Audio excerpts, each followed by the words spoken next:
Just a little change in the schedule this week. We want to let all the affiliates along the network know that we're on a bit early this week. Baruch Hashem, due to good reasons, Simchas, so we're doing this on a Wednesday night. Parshas Shelach this week, beginning of the Parsha, talks about the Meraglim.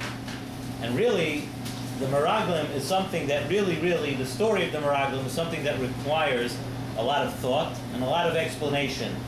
It's an impossible story. It's an impossible thing to just take or read at face value. First of all, look at the beginning of the Parsha. The Parsha says that they sent Meraglim. Right away there's a question. Why do they need to send Meraglim? These were Yidden who came out of Mitzrayim. Every single thing that was done for them in Mitzrayim, the Makkos, when they got out of Mitzrayim, Kriyas Yam Suf, every single thing that happened to them was L'mayla Miderech HaTeva. So what difference did it make? They wanted to send the Meraglim into Eretz Yisrael. See, were the people strong? Is the land a good land? What's growing in the land? What are the people doing in the land? What difference did any of these things make? If HaKadosh Baruch Hu did everything for them, L'mayla Miderech HaTeva until now, then it should make no difference what's going on there. Because whatever's going on there, HaKadosh Baruch Hu is going to take care of them, L'mayla Miderech HaTeva. So right away, the whole inyan of why they had to send spies into Eretz Yisrael is a very fair inyan. They shouldn't have had to do that at all. And Ma'aseh HaKadosh Baruch Hu also told them that it's Eretz Zavas Cholav U'Devash, that Eretz Yisrael is good. HaKadosh Baruch Hu said He's sending them to an Eretz Zavas Cholav U'Devash. So what's the question? Even if you're gonna, there should be no question as to what they're gonna come and see. So if you take a look, the first pasuk of the parsha says, actually the second pasuk says, Shalach lecha anoshim. You should send for you men of stature, and we know that they sent the Nesiim. Again, all these questions, why would they send the most chashuv people from each shevet? If we're looking for a specific thing over here, so just send a good spy. Send someone that could sneak, send someone that can do a good job and bring you back, send a good reporter. Why do they have to send the most chashuv people from the shevet? And also, at the end, we see that Moshe Rabbeinu agreed. Moshe Rabbeinu was the one who actually sent the spies. So why did Moshe Rabbeinu agree? Okay, the Yidden had a cheshbon. We know the cheshbon was not a good one. Why did Moshe Rabbeinu at the end consent and say, you know what, let's send the spies? So Chazal say, many Sfarim bring down, but the Chazal say that the word, when it says Shalach lecha anoshim, the key word over there is the word lecha. In other words, that the Nesiv Shalom actually says that what Moshe Rabbeinu had in mind was not what the Yidden had in mind. Moshe Rabbeinu had in mind a very ruchnius dika going to spy.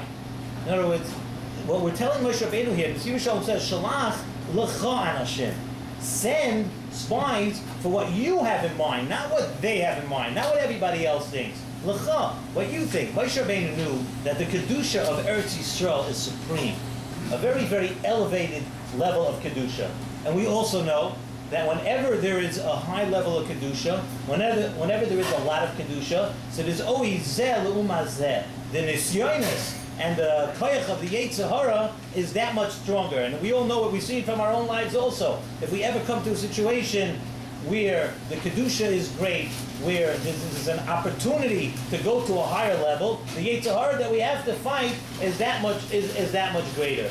So Moshe Rabbeinu knew that Moshe Rabbeinu had in mind that when I send these Meraglim, I'm sending them just to see what are we fighting. What type of Yetzer Hara is in Eretz Yisrael? It was a totally ruchnius dika thing. Zok the Nesiv Shalom, Shalach lecha anoshim. Send for what you have in mind, for a spiritual kind of spying out, to go see what's going on. And actually, I heard a Klei Yakar on this, and I said to myself, I have to look this up in order to make sure that Klei Yakar actually says this before I say it over in the share. And it's there. Klei Yakar says like this: L'cha anoshim means that HaKadosh Baruch Hu was telling Moshe Rabbeinu, if you find the right people, then I'll let you send spies. L'cha anoshim, I'm going to trust you. If you find the right people, then I'll let you send spies. Zok the Klei Yakar. HaKadosh Baruch Hu told Moshe Rabbeinu, if it was up to me, I would have sent the women. I would have sent the women as spies. because the women had a special, the women had a special, you see from the B'nai Tzlafcha, the women had a special chavivus of Eretz Yisrael. And the men, what's brought down in the Torah? The men wanted to go back to Mitzrayim. They left Mitzrayim. As soon as something went off the beaten path, as soon as something was wrong, each time there was complaints, there was this, there was, okay, each thing was a different nisayon. But the women had a special love of Eretz Yisrael. And HaKadosh Baruch Hu knew that if he sent the women, they're going to come back with a good report. That's what the Klei Yakar says. So he says, Shalach l'cha anashim. HaKadosh Baruch Hu is saying to Moshe Rabbeinu that, you know what, if it's up to me, I wouldn't send the men as spies.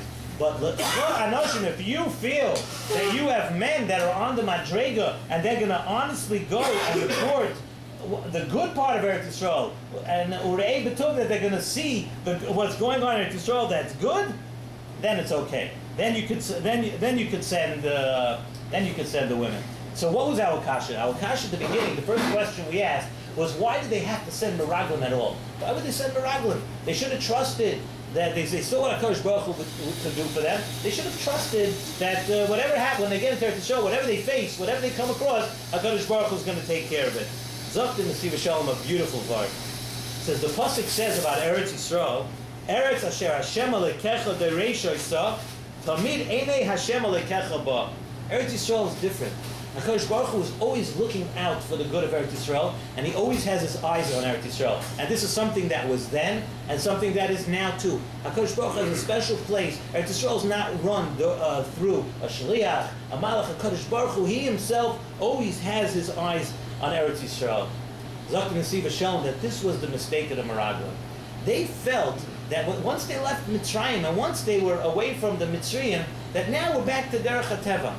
And they felt that Eretz Yisrael is going to be a country just like any other country. And it's going to run according to the laws of that land. And it's going to run up Hiderech HaTeva. The mistake that they made is that they didn't understand that this is Eretz Hashem Alekecha. HaKadosh Baruch Hu is always looking out for Eretz Yisrael. Eretz Yisrael is different. And everything that happens in Eretz Yisrael, even today, everything that happens in Eretz Yisrael is a Ma'ala Miderech HaTeva. But Mesiva Shalom says a very interesting lesson for us. He says something very, very important. He says, this lesson of everything being L'mayla, Miderech HaTeva, even applies today. He said, but there's one catch. The way you acquire this L'mayla, Miderech HaTeva today in Eretz Yisrael is if you have Emunah. If you believe that everything that's going to go on and everything that happens in Eretz Yisrael, and halavai we should apply it to all the news that happened this week and all the things that are happening in Eretz Yisrael, if we believe that HaKadosh Baruch Hu, he himself is running it, and we have emunah about everything that goes on in Eretz Yisrael. And Siva Shalom says that you could have two people living in Eretz Yisrael, and for one person, everything is going to go for him l'mayla miderech HaTeva, and for the other person, it's going to be al pi derech HaTeva, because it all boils down to what you believe. If you honestly have emunah that HaKadosh Baruch Hu is going to take care of everything, and HaKadosh Baruch Hu is going to treat us and treat everything that happens to us, l'mayla miderech HaTeva. And this is, I just wanted to continue, and then this is something that we see even today. This inspiration and this thing that was going on from the Dor HaMidbar is something that applies to all of us today. And we have an opportunity today, especially in Eretz Yisrael. It's from the Siva Shalom and from other Chazal, it's mashma that you don't have the same siyata d'shmaya over here in Chutz La'aretz. In Chutz La'aretz, things work more al pi derech HaTeva, and then had the people that are living in Eretz Yisrael and that are running Eretz Yisrael would realize that all the fact that Eretz Yisrael is today, that we're able to daven almost everywhere in Eretz Yisrael, and all the wars that went on in Eretz Yisrael, and all the things that happened, if the people would think about it and internalize this lesson, because this is the news, this is what we're hearing this week, and this is what's going on in our lives. We're seeing everything that goes on in Israel, and it's unbelievable. Nothing makes sense. Nothing makes sense. Maybe the lesson now is that we should realize that there's no other way out. Not through the boats, and not through the planes, and not through negotiating, and not through good speeches. The only way we're going to get out is if we realize that everything is emunah. Everything in Eretz Yisrael has to happen through l'mayla miderech HaTeva, through HaKadosh Baruch Hu. Shitaka b'zoicha, that we should hear good news from Eretz Yisrael. We should be zoicha. All of us should be able to go there and understand this idea that it's totally enough. So we have to have that emunah, and HaKadosh Baruch Hu should treat us l'mayla miderech HaTeva. HH will win.